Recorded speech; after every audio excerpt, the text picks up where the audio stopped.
Seguimos, hermanos, con la enseñanza de este día. Espero que ya todos estén preparados en casa, agarrados sus Biblias con su celular o su computadora, conectados para escuchar el mensaje que Dios tiene para nosotros. Abran sus Biblias en la carta de Primera de Pedro. Hoy estamos en nuestra tercera semana. Hemos dado una introducción, hemos avanzado los primeros 5 versículos y hoy día vamos a avanzar del versículo 6 al versículo 12. Hemos hablado mucho de Pedro, a quienes les escribe Pedro, y comenzamos a leer los primeros 5 versículos que ya leímos la semana pasada.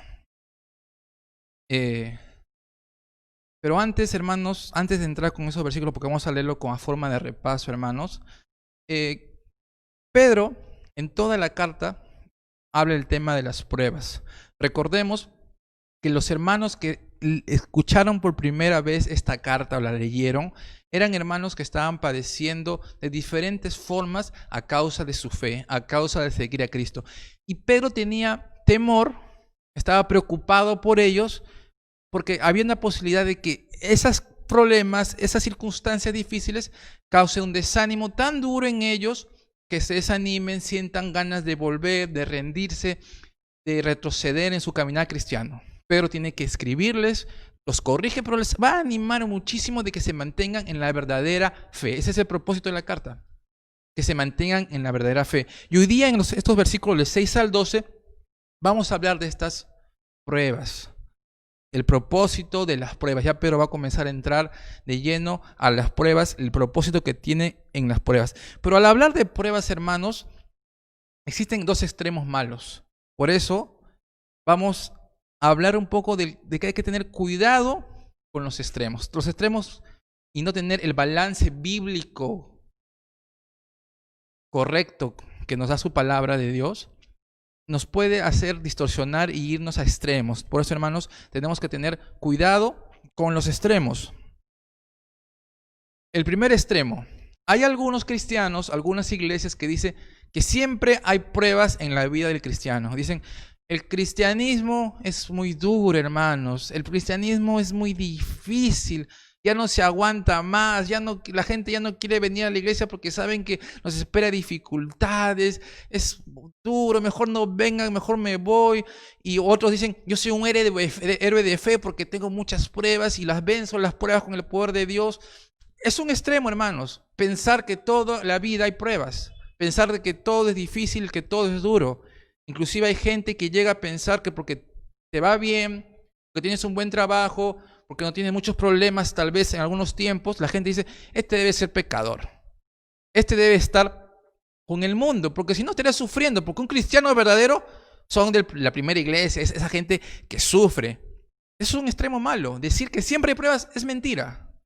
Hay pruebas, a veces por mucho tiempo, a veces muy duras, pero no es todo el tiempo. No es todo el tiempo. El segundo extremo ya también es un extremo muy malo. Los primeros se creen súper hombres de fe, ejemplares, porque siempre están con pruebas. El segundo dicen, nunca debe haber pruebas en la vida del cristiano. Si tú estás pasando pruebas, estás pasando dificultades económicas, monetarias, pruebas en la casa, tienes un familiar que está enfermo, alguien se ha muerto de tu familiar, te dicen, ¿sabes qué? Te falta fe. El cristiano debe ser millonario. El cristiano debe estar sano. Tú declara, hermano, con todo corazón, con toda fe, que eres sano, eres sano, eres sano. Y si no estás sano es porque estás en pecado. Y no ven en la Biblia, como esta carta de 1 Pedro, que nos dicen que es necesario pasar por muchas pruebas. ¿Ya ven? Los 2 extremos son malos. Vamos a ver el balance que nos da Pedro, el balance bíblico, el enfoque que debemos tener en cuanto a las pruebas. Por eso, el título de hoy día es diversas pruebas. Sí hay diversas pruebas. Hay muchas pruebas en un caminar en este mundo caído, pero hay que tener en claro que es por un breve tiempo. Primera de Pedro, capítulo 1, versículo 6 al 12. Y leamos rápidamente del versículo 1 para recordar un poco. Pedro, apóstol de Jesucristo, a los expatriados de la dispersión en el Ponto, Galacia, Capadocia, Asia y Bitinia, elegidos según la presencia de Dios Padre en santificación del Espíritu, para obedecer y ser rociados con la sangre de Jesucristo. Gracia y paz os sean multiplicados. Bendito el Dios y Padre de nuestro Señor Jesucristo, que según su gran misericordia nos hizo renacer para una esperanza viva, por la resurrección de Jesucristo de los muertos, para una herencia incorruptible, incontaminada e inmarcesible, reservada en los cielos para vosotros, que sois guardados por el poder de Dios mediante la fe, para alcanzar la salvación que está preparada para ser manifestada en el tiempo postrero. Eso fue el punto que nos quedamos la semana pasada. Pedro se presenta, les escribe a unos hermanos que los llama expatriados de diferentes zonas de Asia Menor, que es la actual Turquía. Y la palabra expatriados no sabemos exactamente por qué es. Hay una forma literal, posiblemente muchos estaban en un lugar que no era su patria original, estaban yendo por diferentes partes del mundo, tal vez por la persecución. O tal vez una forma simbólica representando que el cristiano en general no vivimos en nuestra tierra, no vivimos en nuestro país. Nuestro DNI ya no es el azulito, nuestro DNI es un DNI especial, celestial. Porque ya nuestra patria, al nacer de nuevo, ya no pertenecemos a este mundo, hemos nacido como una nueva criatura y nuestra patria es celestial. Vivimos en este mundo, el tiempo que Dios nos permita vivir, podemos vivir de una forma diferente, porque servimos a un rey diferente, servimos y esperamos algo diferente, y por lo tanto debemos vivir como expatriados y peregrinos. Y muchas veces, por vivir de una forma que agrada a Dios, de ser una persona que busca ser diferente, va a haber pruebas, dificultades, ataques, persecuciones de diferente tipo, de diferente forma. Y Pedro, él habla con toda autoridad, porque es un apóstol de Cristo primeramente, pero también porque él enseña con el ejemplo. Pedro cometió muchos errores, cometió muchas cosas alocadas, sin pensar muchas veces. Pero Dios lo restauró y después de tener un encuentro con un Jesús resucitado, él es transformado, él tiene el privilegio de hacer el primer sermón cristiano en Hechos capítulo 3. Dios lo utiliza grandemente a Pedro. Y después eso pasa persecución, pasa cárceles, lo meten a la cárcel, seguramente lo golpean y al final muere crucificado pero al revés, porque no se sentía digno de morir como Jesús. Entonces él ya había sufrido y con el ejemplo, él entendía lo que estaban pasando estos cristianos, él entiende lo que está pasando tu hermano y nos escribe a la iglesia para darnos un ánimo de que nos mantengamos en la fe. Y él inicia estos primeros versículos con una alabanza a Dios y dice, bendito Dios en el versículo 3. Comienza a enfocarse en Dios y quiere que nosotros no nos enfoquemos en las circunstancias que nos rodean, sino nos enfoquemos en Dios y en la obra que Él ha hecho por nosotros. En la obra que Él está haciendo y que va a hacer para nosotros. Que nos enfoquemos en lo que está por venir. Como expatriados, como sus elegidos que somos. Pero dice, enfóquese en esto. Debemos sentirnos felices de que va a venir algo mejor. Y ha hablado en los versículos 4 y 5 de la herencia incorruptible, que por la misericordia de Dios, que no depende de nosotros, Dios nos da una herencia incorruptible, inmarcesible, que es guardada por Dios, que no se nos puede perder, que no se va a acabar, que no se va a morir, que no se va a manchar, que es libre de maldad. Y eso es una esperanza, esperar con seguridad, esperar contentos, que se va a manifestar pronto. Como dice en el versículo 5, será manifestada en el tiempo postrero. Y hasta eso Dios nos guarda. Y alcanzaremos esa salvación. Y eso debe ser nuestro primer enfoque.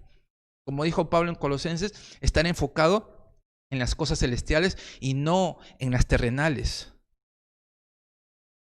Pero no te quiere decir con esto que vivas en un monasterio aislado del mundo, porque en el mundo hay muchos problemas, hay muchas cosas duras. Por eso, ¿sabes qué? Mejor escóndete, escapa y espera que Dios te lleve.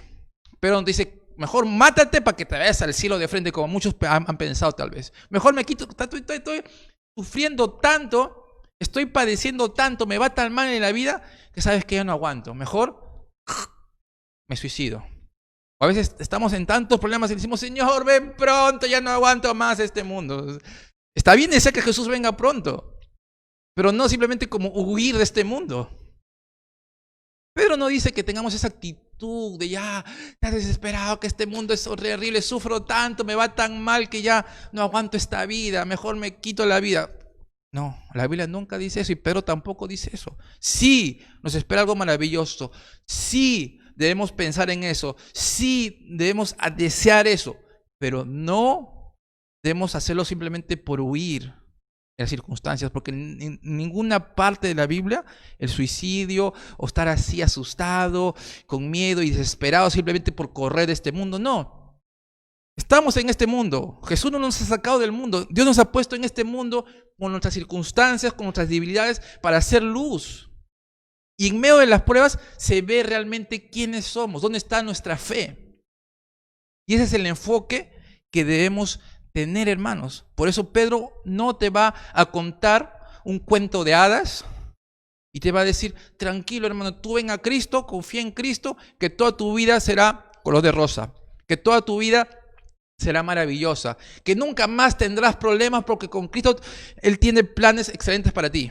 Sus planes son de paz y de amor para ti, porque todo está controlado en su buena voluntad, agradable y perfecta. ¿Es bíblico ese versículo? Sí, lo que mencionas es bíblico, recontra bíblico. Pero cuando lo sacamos de contexto, pensamos que todo va a ser perfecto en esta tierra. Mentira, hermanos. Pero es un realista y lo vemos en el versículo 6. Versículo 6. En lo cual ustedes se alegran, aunque ahora por un poco de tiempo, si es necesario, tengáis que ser afligidos en diversas pruebas. 7.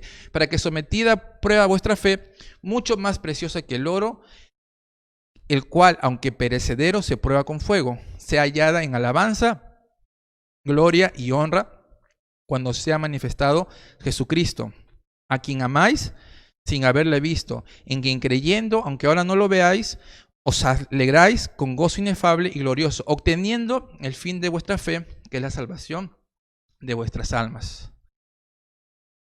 Pedro comienza el versículo 6 y dice, en lo cual ustedes se alegran. ¿A qué se refiere Pedro?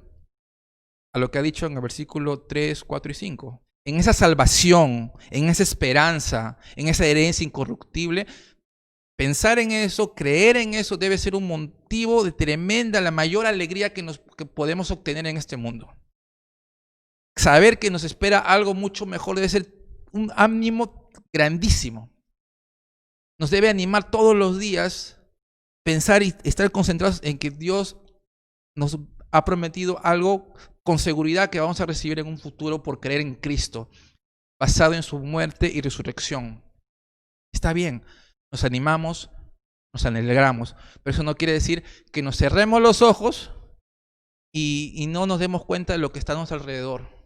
Que solo que quisiéramos estar todo el tiempo en la iglesia, las 24 horas del día en la iglesia, metidos, porque cuando voy a mi casa hay muchos problemas. Cuando salgo, voy a mi trabajo, hay dificultades. Mejor, hermanos, me dedico a la iglesia, no trabajo, ya mi familia que vea lo que ellos quieran. Yo me meto en la iglesia todo el día y noche. Quiero estar en la burbuja de la iglesia. No, hermanos. Venimos a la iglesia para animarnos, para prepararnos, escuchamos la palabra de Dios, pero para vivir en este mundo, para enfrentar los problemas de este mundo, no para huir. Porque tendremos aflicción en este mundo, pero debemos confiar porque Jesús venció al mundo.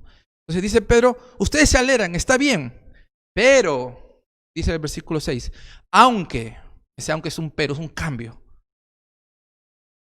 Aunque esa salvación va a ser manifestada, esa salvación nos debe alegrar, dice Pedro, pero la realidad es que ahorita que estamos aquí en esta tierra, por un poco de tiempo, si es necesario, y es muy necesario en algunos casos, tengan que ser afligidos en diversas pruebas.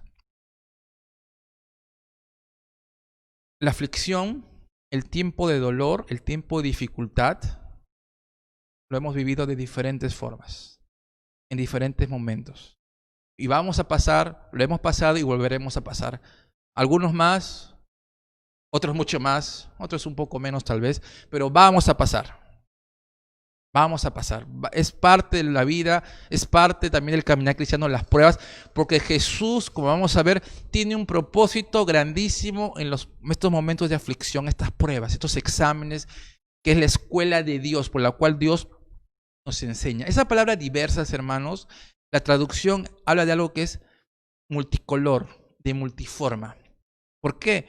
Porque son de diferente grado. A veces son chiquitas, a veces son grandotas, a veces sus niveles son suaves, que pasan a veces en una hora, una discusión familiar tal vez, una necesidad, una deuda, a veces son unas deudazas, a veces son problemas en la familia, problemas en el hogar, en el trabajo. O sea, son diferentes niveles y también de diferentes fuentes. Apunta, diferentes niveles y diferentes fuentes, de diferentes lugares. Puede ser con tu esposo, con tu esposa, con tus hijos. Puede ser en el trabajo, puede ser en los estudios, puede ser hasta en el bus, hermanos. En diferentes lugares pasamos y somos afligidos en diversas pruebas, en diferentes niveles. Tal vez no al nivel, muchas veces, lo que pasaron los primeros hermanos, aunque ahora hay lugares que hay persecución, pero ahora, gracias a Dios, acá en Perú, los que nos escuchan seguramente sabrán que no estamos pasando esos niveles, pero igual es difícil. Igual es difícil y a veces nos sentimos tentados a volver atrás. Nos sentimos tentados a dejar de venir a la iglesia. Ya no quiero seguir a Cristo porque antes me iba mucho mejor.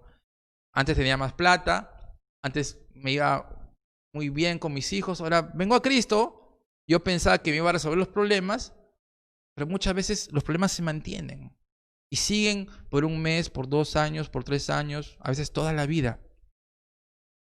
Pero Pedro dice que estas pruebas, estas aflicciones que tenemos que pasar, que vamos a pasar, dice Pedro, duran un poco de tiempo. Esta palabra poco de tiempo lo vamos a entender de dos formas. Dos formas.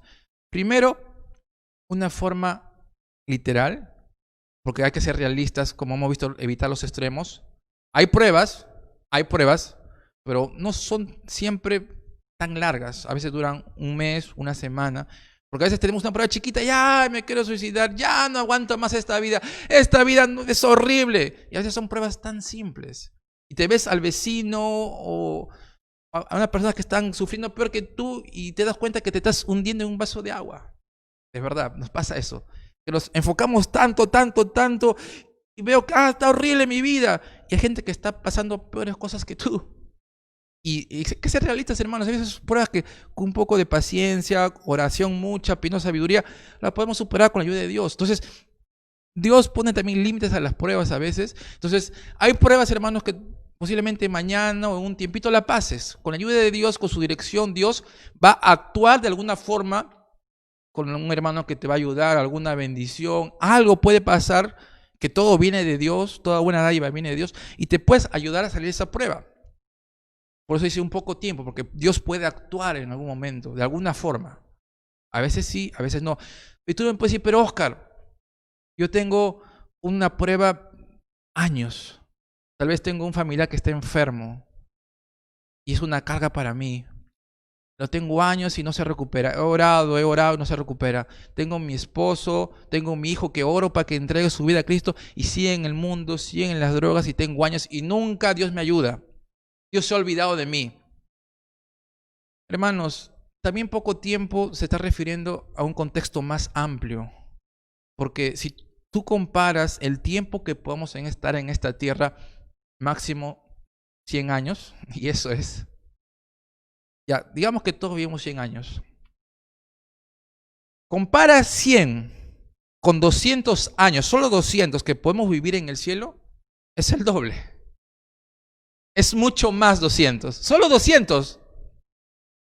Los 100 años de sufrimiento no tienen punto de comparación con los 200 años que vamos a tener en el cielo de felicidad, amor, de paciencia, de gozo, donde va a ser perfecto todo, donde no va a haber más llanto, no va a haber más enfermedad, donde no va a haber más pruebas. Ahora compara esos 100 con 300, 400, 500, con 1000. Con 1000, 100... Con 1000 no hay nada de comparación. Ahora con la eternidad, hermanos. Definitivamente lo más duro que podemos vivir en esta tierra por el más tiempo posible es corto a comparación de todo lo que nos espera. Que la semana pasada hemos hablado Si no has escuchado la enseñanza, está en el Facebook, en 2 partes, pero está ahí, escúchala. Es grandísimo. Es grandísimo a comparación. Por eso dice Pedro, un corto tiempo. Ahora, de acá en adelante, vamos a entrar al propósito de la prueba. Propósito de la prueba. Versículo 7. Para que sometida a prueba vuestra fe, mucho más preciosa que el oro, el cual, aunque perecedero, se prueba con fuego. Uno de los propósitos de la prueba es que nuestra fe sea probada. ¿En qué sentido?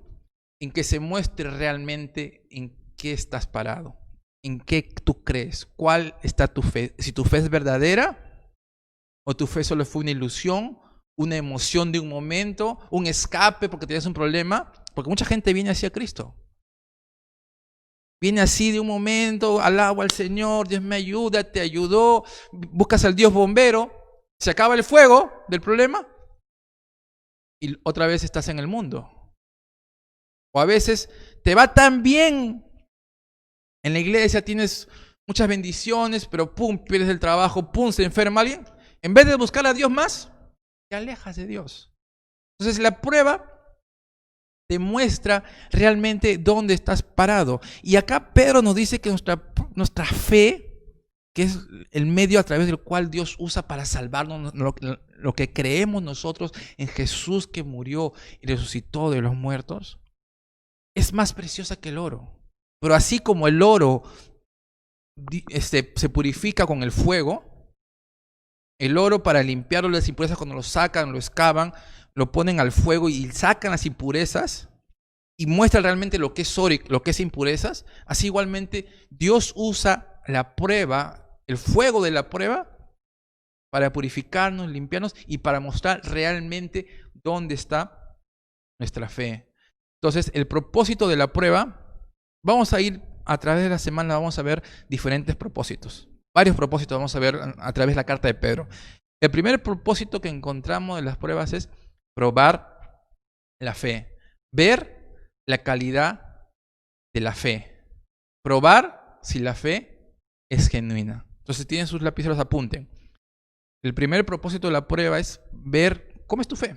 Ver si tu fe es real, si es genuina, ver si está firme o si es una fe solo que está basada en la emoción. Cuando canto y me muevo y estoy ahí con mis hermanos, bacán. Cuando estoy solo y hay momentos difíciles, no, me alejo de Dios. Entonces, tiene un propósito, es la escuela de Dios las pruebas. Entonces, cuando tu fe es probada, dice que tu fe va a ser hallada en alabanza, gloria y honra cuando sea manifestada Jesucristo. Dios está viendo cómo afrontamos las pruebas y Dios nos va a dar una recompensa. Por las cosas buenas que hacemos, Dios nos va a dar recompensa. Y debe ser mucho ánimo esto. Más que cualquier cosa que podamos obtener del mundo, es saber que a Dios le agrada. Es una alabanza para Dios. Él está contento con nosotros cuando nos mantenemos firmes en la fe. A pesar del fuego de la prueba, nos mantenemos firmes, Dios se alegra. Y en su tiempo, Él dará una recompensa porque cuando Él se manifieste, cuando venga y esté con nosotros, nuestra fe va a decir, bien, buen siervo fiel. Has sido fiel en lo poco, aún en la prueba, en la dificultad, en la pobreza, tú te has mantenido fiel. Buen siervo fiel y Dios estará contento. Y eso debe ser una motivación grandísima, hermanos, que Dios está viendo y Dios está feliz con lo que estamos haciendo, siendo fiel en medio de la prueba. Versículo 8. Pedro dice, este Jesús a que ustedes aman sin haberle visto y creen aunque ahora no lo veáis. Vamos a ver, habla acá del amor y la fe. Dice, ustedes lo aman sin haberle visto. Ustedes creen aunque ahora no lo ven. La fe en Cristo, la fe en Dios, no es por lo que vemos. La fe no está basado en lo que podemos ver con nuestros ojos. A Dios no lo vemos. Dios existe. Dios se muestra de diferentes formas. Y amamos a Dios aunque no lo hemos visto. Pedro sí lo vio. Y los hermanos que escuchan a Pedro, ven las cosas que Pedro había hecho y Pablo y los demás apóstoles, No tenían la oportunidad, solo 500 más. Después de que Jesús fue resucitado, 500 más vieron a Jesús resucitado. Y Pedro fue uno de esos 500. Y Pedro, o sea, yo he visto. Pero ustedes se sienten privilegiados de creer, aunque no lo vean. Qué bueno. Así como Jesús le dijo a Tomás, más bienaventurado el que no vio y creyó. Tú porque me viste, creíste, le dijo a Tomás. Pero los que no ven como nosotros, hermanos, que no hemos visto a Jesús, no hemos visto sus milagros, creemos porque es real, tenemos una fe certísima. Y ustedes lo aman. Y vamos a ver que el amor y la fe siempre están juntos. Tú no puedes amar algo en que no crees. Realmente tú no puedes amar algo en que no crees. Tienes que creer para amarlo. Y si tú crees realmente, tienes que amar a Dios. Y si amas a Dios, vas a vivir como a Dios le agrada a pesar de las pruebas. Entonces, en este Jesús que no hemos visto, pero que amamos y creemos, porque se ha manifestado de muchas formas en nuestras vidas, porque creemos que Él entregó su vida por ti y por mí. Si tú, hermano, que aún no entregas tu vida a Cristo, amigo que estás escuchando en este momento, entrega tu vida a Cristo. La salvación es por fe. Jesús murió por ti y entregó su vida por ti. Y resucitó al tercer día. Tú tienes que venir a Él. Cualquier pecado que hayas cometido, Él te perdona y te limpia. Y ámalo y sigue y cree en Él. Y como nosotros, dice Pedro, nosotros que amamos, que creemos a Dios, aunque no lo hemos visto, podemos tener un gozo inefable y glorioso y nos podemos alegrar. Ya va varias veces que se repite gozo, alegrar. Esta es la segunda vez que se repite alegrar. Alegrar, pero Pedro está hablando de pruebas. ¿Me puedo gozar? ¿Me puedo alegrar en medio de las pruebas? Sí, hermanos. Yo no te digo que eres un familiar y estés sonriendo. No, no. Eso es hipócrita. Eso es actuar. El gozo es una satisfacción única, como dice acá, inefable, glorioso, porque no viene de este mundo. Divino, que viene de Dios, que lo podemos experimentar. Podemos estar tranquilos y confiados que pase lo que pase, Dios está con nosotros. Que no tememos a nada y podemos experimentar este gozo inefable y nos podemos alegrar, como el alegrar divino que nos da Dios. Entonces vamos a hablar un poquito del gozo, hermanos, rápidamente. Gozo. El gozo no es una emoción que dura solo un momento, hermanos. No es una respuesta a circunstancias externas. O sea, cuando te va bien, cuando te ganas un premio, te llena de una felicidad, una alegría. Pero cuando pasa eso que lograste, se te va. Por más que has deseado y luchado mucho por algo, lo consigues, vas a estar alegre una semana, 2 semanas, un año tal vez, pero después, si tu alegría y tu gozo está basado en cosas, unas circunstancias del momento, va a pasar. En cambio, el gozo de Dios no va a pasar. Podemos estar en carne a veces, pero a pesar de eso podemos experimentar el gozo en medio de los problemas cuando estamos en Cristo. Hay momentos en mi vida que yo he deseado tanto. Antes de poder tener mi bebé, me acuerdo, hermanos, desaprobé una vez y yo quería desear tener un brevete para poder manejar, porque quería manejar un carro, me encantaba manejar. Y no podía tener brevete. Fallé la primera vez, me desilusioné. La segunda vez, hermanos, sorprendentemente, aunque tuve fallas, obtuve mi brevete, hermanos. Obtuve mi brevete, aunque choqué y no sé cómo me lo dieron de verdad. Y ahora con ese brevete trabajo ahora. Y me produjo una alegría, una felicidad. Wow, hermano, quería contarle a todo el mundo que tuve mi brevete. Pero después no tuve carro para manejar y se me pasó la alegría. Estuve años con un brevete que no podía usar porque nadie me quiere prestar su carro. Le pedí a mi hermana, dame tu carrito. No, todavía te falta aprender. Y le digo, ¿y cómo voy a aprender si no me prestan el carro? Le decía a mi hermana. Y se me pasó la alegría. Se me pasó la felicidad. Este gozo, hermanos, aparece muchas veces en medio de la dificultad y el sufrimiento. Este gozo que te da Dios, sí aparece en medio, lo podemos experimentar en medio de la dificultad y el sufrimiento.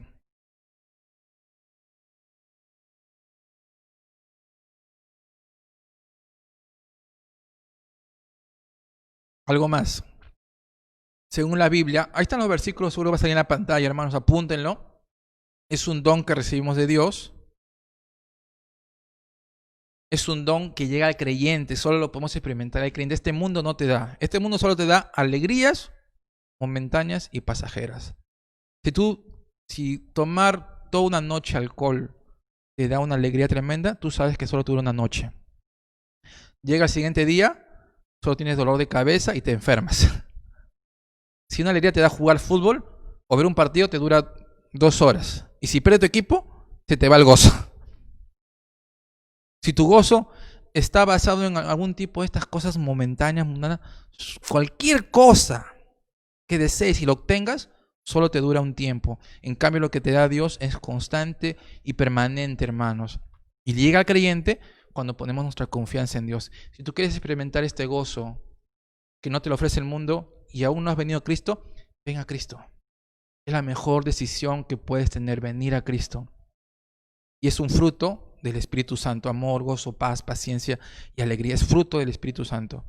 Y nos dice que es un gozo inefable y glorioso. Inefable, hermanos, no aparece en otra parte del Nuevo Testamento, pero habla de un gozo tan profundo que simplemente no se puede expresar en términos humanos.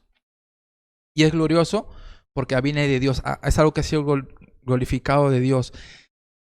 La presencia de aquella gloria celestial. O sea, habla de Dios. Esta palabra glorioso es que habla de Dios porque solo proviene de Dios y no lo podemos obtener en este mundo.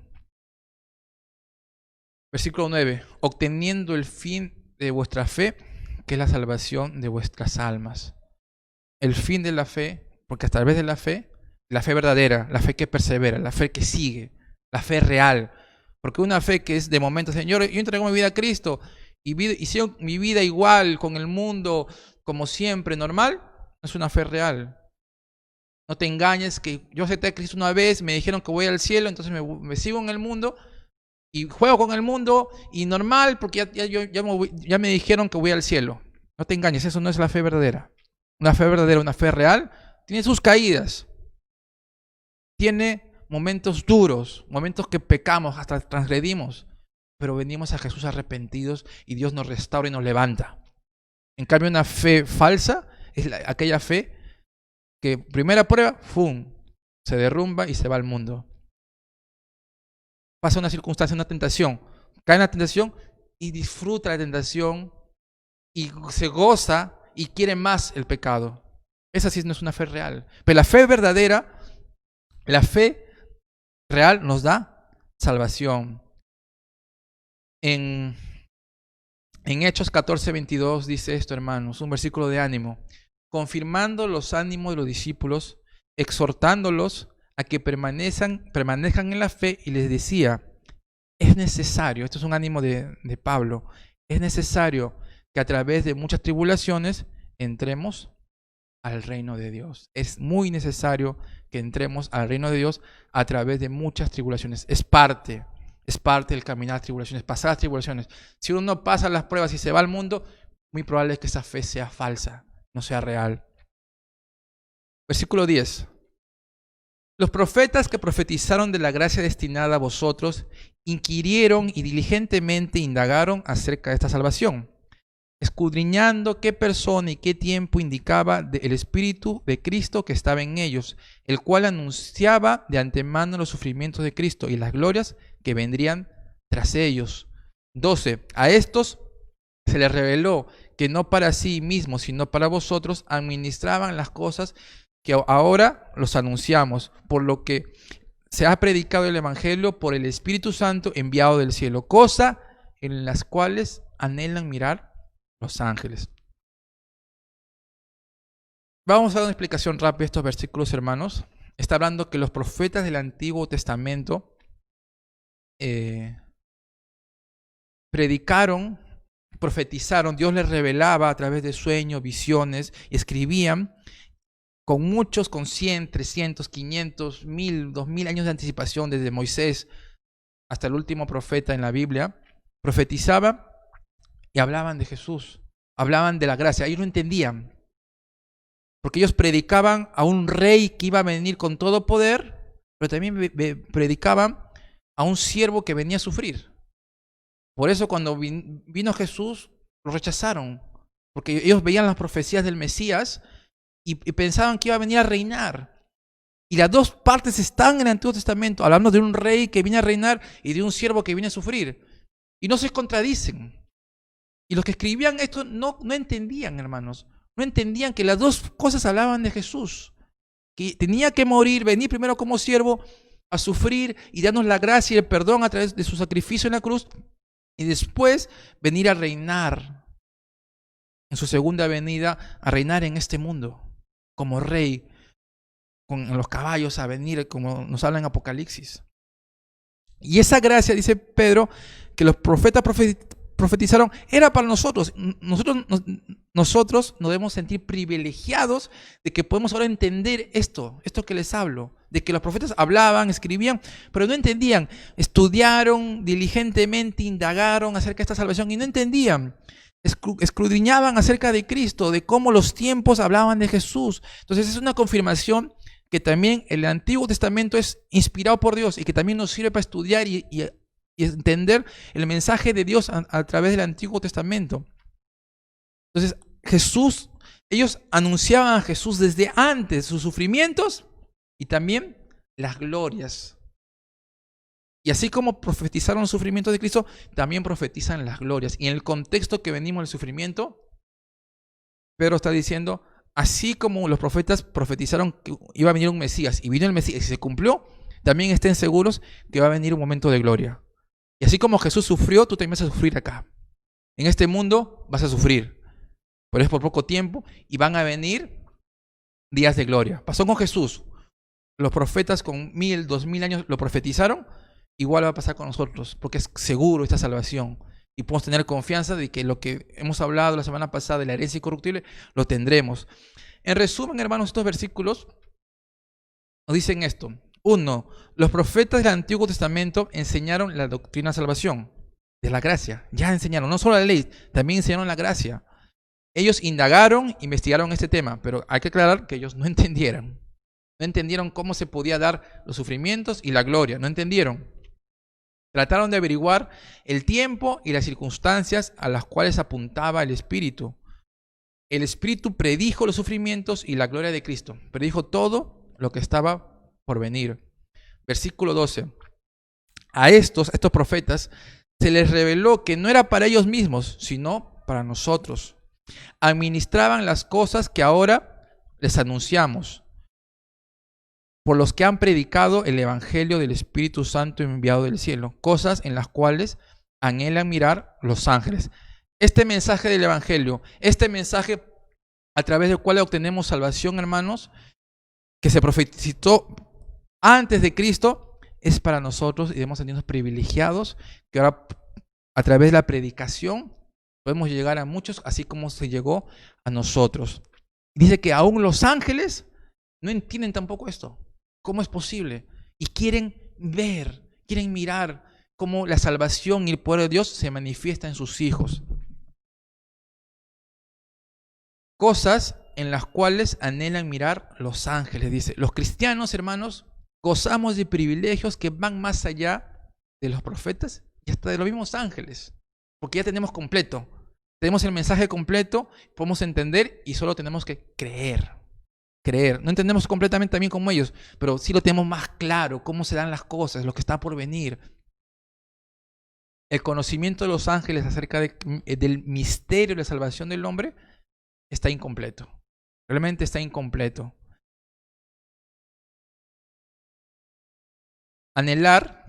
Dice que los ángeles anhelan mirar esta salvación. Están anhelando continuamente, incluso en el tiempo presente. Los ángeles nos ven, son como testigos de la obra de Jesús en nosotros.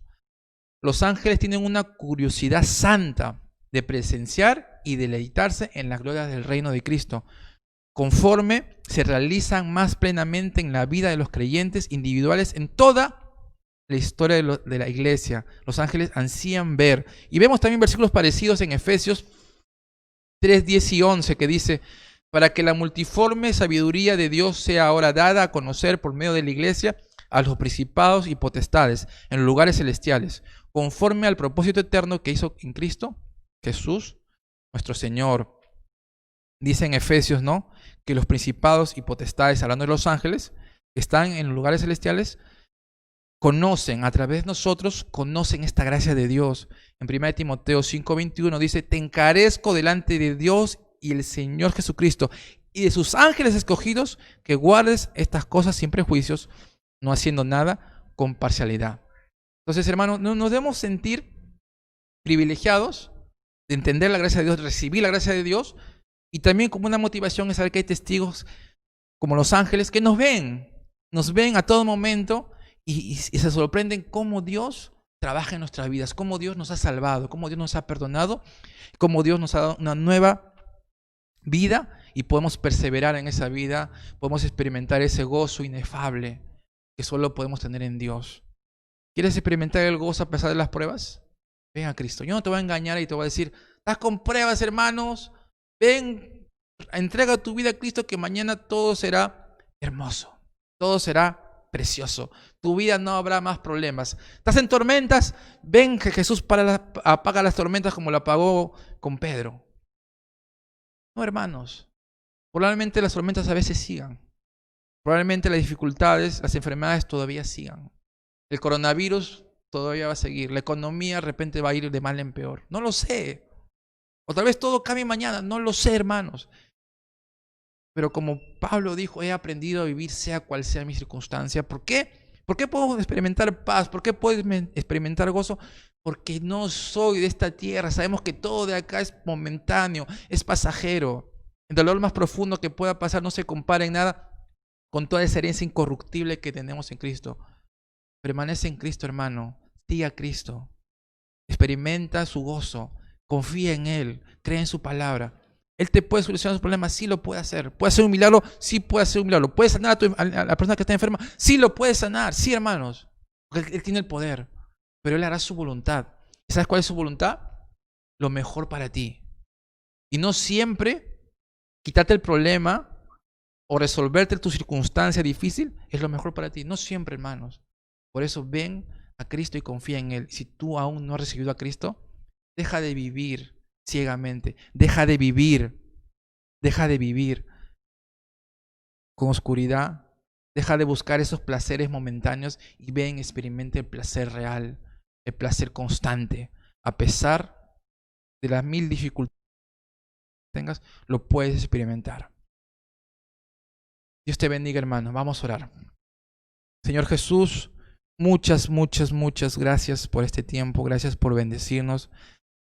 Gracias por hablarnos, Señor. Gracias porque podemos experimentar esta gracia que ni aun los ángeles entienden, Señor. Que los profetas no entendieron.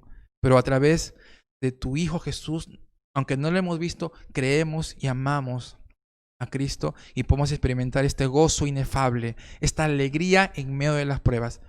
Tendremos aflicción, Señor. Diversas pruebas vendrán, pero confiamos que serán por un poco de tiempo, que no se comparan, Señor, en nada a lo que está por venir, y queremos estar enfocados en esa herencia incorruptible que está por venir. Somos tus elegidos, pero mientras estemos en esta tierra, somos también expatriados y anhelamos y esperamos. Danos ese corazón, ese ánimo, Señor, de seguir a pesar de las pruebas. Que este mensaje, Señor, llegue a más personas, que sea de bendición para todos, Señor. En tu nombre, Jesús, Señor. Amén. Amén. Hermanos, los esperamos este domingo a las 10 de la mañana. Seguimos diciendo, hay espacio. Resuelve tus problemas, resuelve tus circunstancias. Leí un mensaje el domingo después de la iglesia y lo mandé en el WhatsApp de la iglesia. Los quiero volver a decir. A veces buscamos motivos o buscamos excusas para decir, no pude ir a la iglesia. No, tengo que cocinar. No, tengo que cuidar a alguien. No, y ya nos sentimos bien porque tengo una excusa. Y a veces esas excusas no son tan ciertas, a veces tú las agrandas, a veces queremos, por estar tranquilo, tener una explicación por la cual no venimos. Cuando muchas veces es porque nos hemos acostumbrado. Y tal vez la pandemia nos ha mal acostumbrado a estar en casa. Y yo sé que se va a transmitir, yo sé que puede llegar el mensaje, pero no es lo mejor. Y ahora que tenemos la oportunidad de estar acá, tener un local grande, con ventanas grandes, donde realmente va a ser bien difícil que nos contagiemos porque estamos haciendo todo al máximo los protocolos, te animo a que vengas. Deja los pretextos. Yo sé que hay circunstancias entendibles. Yo sé algunos que es difícil porque son un grupo débil, que no pueden venir, pero si tú no estás en ese grupo, haz todo el esfuerzo, te animo, te ruego, te exhorto, te extrañamos. Ven este domingo, haz el esfuerzo, como dice esta frase, la iglesia debe ser nuestra razón por la cual no vamos a los demás lugares. Si te dicen, oh hermano, vamos a la playa. No, hermano, tengo que ir a la iglesia primero, después puedo ir. Hermano, ven, tenemos un negocio. No, lo siento. Primero es la iglesia, primero es buscar a Dios. Yo no digo que si faltas un día por una circunstancia excepcional estás pecando. No digo eso, hermano, no estoy diciendo eso. Porque igual está en Facebook, igual si no puedes, va a estar ahí, conéctate también, te animo a que te conectes también. Pero, que no sea la costumbre eso. No sea la costumbre, sino que la costumbre sea tratar de venir, hacer todo lo posible de temprano para venir puntual a recibir del Señor juntos como hermanos. Te espero el domingo, hermano. Nos vemos.